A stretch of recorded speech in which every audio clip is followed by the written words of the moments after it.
Oke, Assalamualaikum warahmatullahi wabarakatuh. Sebelumnya perkenalkan, nama saya Muhammad Aksal Mubarak dari kelas SI 4203 dengan NIM 120218482.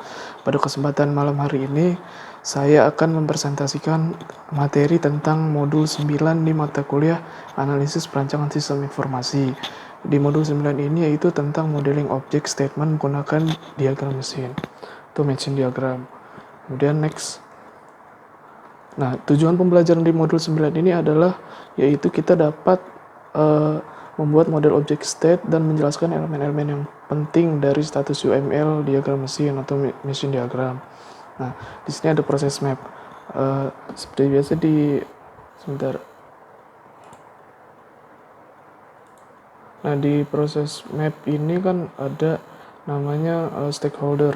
Di sini stakeholder ini mempunyai model persyaratan dan terbagi menjadi dua, yaitu antara NFRS dan FRS. Yang seperti di modul sebelumnya saya sudah jelaskan, yaitu NFRS adalah non-functional requirements, yaitu model arsitektur, dan functional requirements, yaitu model desain. Nah, setelah mereka digabungkan akan menjadi sebuah solusi, dan setelah menjadi sebuah solusi, level selanjutnya adalah menjadi sebuah code. Nah, ini gambar ini bisa dilihat seperti ini ya. Lanjut. Nah, kemudian di sini ada memperkenalkan statement object. Statement adalah mode atau kondisi kebenaran atau Webster biasa disebut. Ada dua cara untuk memikirkan keadaan objek. Yang pertama, keadaan objek adalah kumpulan atribut tertentu nilai untuk objek. Yang kedua adalah keadaan objek menggambarkan perilaku objek relatif terhadap rangsangan eksternal. Nah, coba slide selanjutnya nih ada kita identifikasi elemen-elemen statement machine diagram. Seperti ini adalah contoh dari elemen statement machine diagram.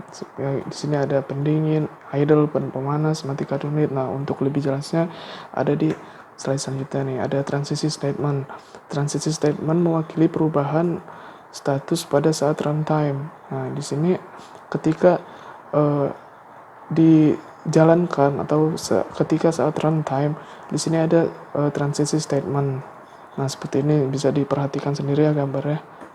Lanjut. Nah, struktur internal dari statement nodes. Statement node mewakili keadaan objek tunggal saat runtime. Seperti di slide yang sebelumnya, di sini ada state dan pendingin. State ini ada kejadian penjaga atau tindakan. Kemudian di pendingin ini ada masuk atau hidupkan AC, keluar atau matikan AC. Ini lebih seperti kondisi ya menurut saya. Kemudian masuk, sebuah kejadian menentukan tindakan saat masuk ke dalam statement atau kondisi kan. Nah, kemudian lanjut. Keluar, sebuah kejadian menentukan tindakan saat keluar dari sebuah statement atau kondisi. Kemudian melakukan sebuah kejadian menentukan tindakan yang sedang berlangsung, dan juga menentukan kejadian tertentu dengan tindakan yang sesuai. Nah, lanjut. Nah, statement lengkap HVAC diagram mesin. Seperti gambar ini dapat diperhatikan. Untuk lebih jelasnya, kita lanjut dulu. Nah, cara membuat statement diagram mesin untuk objek yang kompleks yaitu pertama gambarkan objek awal dan objek akhir untuk tujuan. Kemudian gambarlah objek proyek. Kemudian ada menentukan urutan parsial dengan keadaan stabil pada sebuah objek. Yang keempat, menentukan kejadian yang memicu transisi antara keadaan objek dan tentukan tindakan transisi jika ada. Kemudian ada yang terakhir ada menentukan tindakan dalam suatu statement jika ada, jika tidak apa-apa. Nih, langkah pertama untuk membuat diagram mesin itu adalah mulailah dengan initial dan final statement. Nah, initial dan final statement itu digambarkan seperti ini. Kita dapat lihat sendiri. Ada dua titik yang ini berbeda. Lanjut. Step 2, menentukan statement objek stabil. Seperti, kan tadi ada dua titik yang sudah digambarkan, yaitu ini. Di step pertama ya, yaitu ini dan ini. Kemudian kita tambah ada pemanas, idle, dan pendingin. Lanjut. Step 3, menentukan bagian pemesanan dari sebuah statement.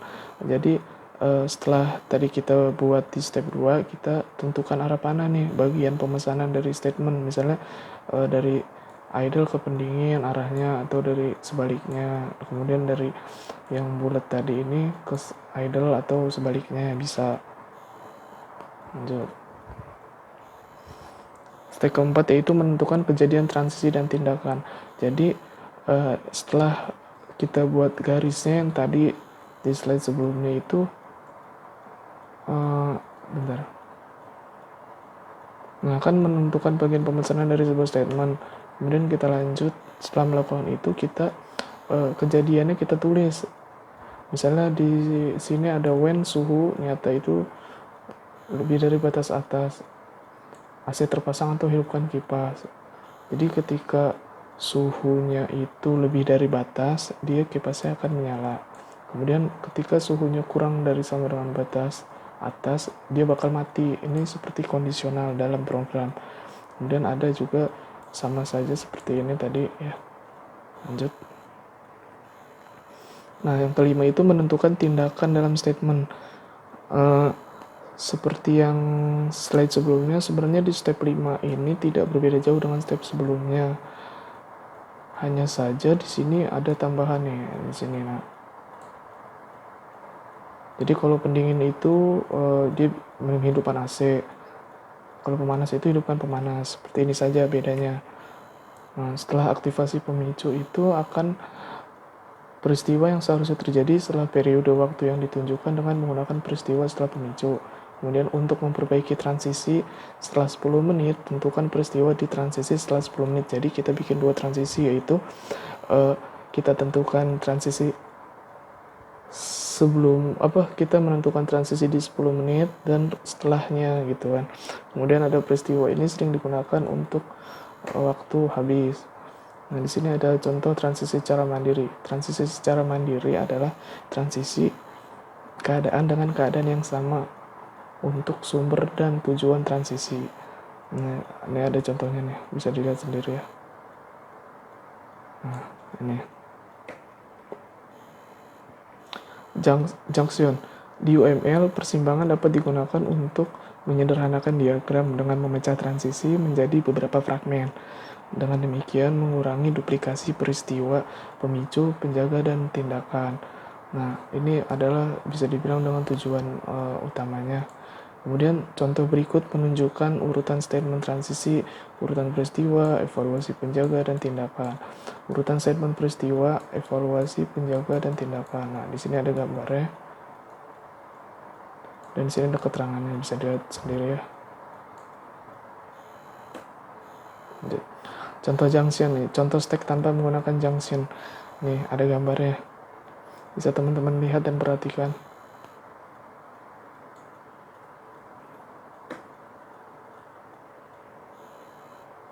Lanjut. Contoh tumpukan ekuivalen menggunakan junction. Berbeda dengan yang tadi sebelumnya, itu dia adalah ketika, nah di sini nih bisa teman-teman lihat dan cari sendiri ya bedanya. Kemudian ada choice dalam UML pilihan digunakan untuk menyederhanakan diagram dengan memecah transisi menjadi beberapa fragmen sehingga mengurangi duplikasi peristiwa pemicu, penjaga, dan tindakan. Pilihan juga memungkinkan evaluasi dinamis dari penjaga setelah tindakan fragmen transisi sebelumnya dieksekusi. Nah, di sini ada contoh choice. Bisa teman-teman lihat gambarnya seperti apa. Nah, ini ada contoh stack menggunakan choice. Jadi di sini ada bedanya adalah di sini nih terletak. Nah, di sini bisa memilih antara entah mau ke sini atau ke sini ke pop. Oke. Ringkasan dari modul 9 ini adalah suatu objek mungkin memiliki statement yang mendefinisikan perilaku unik untuk objek tersebut. Kemudian, diagram mesin statement menyediakan mekanisme untuk memodelkan statement dan transisi dari suatu objek. Kemudian pertanyaannya adalah keadaan objek itu menggambarkan apa? Bisa dijawab melalui via email atau kolom komentar, oke?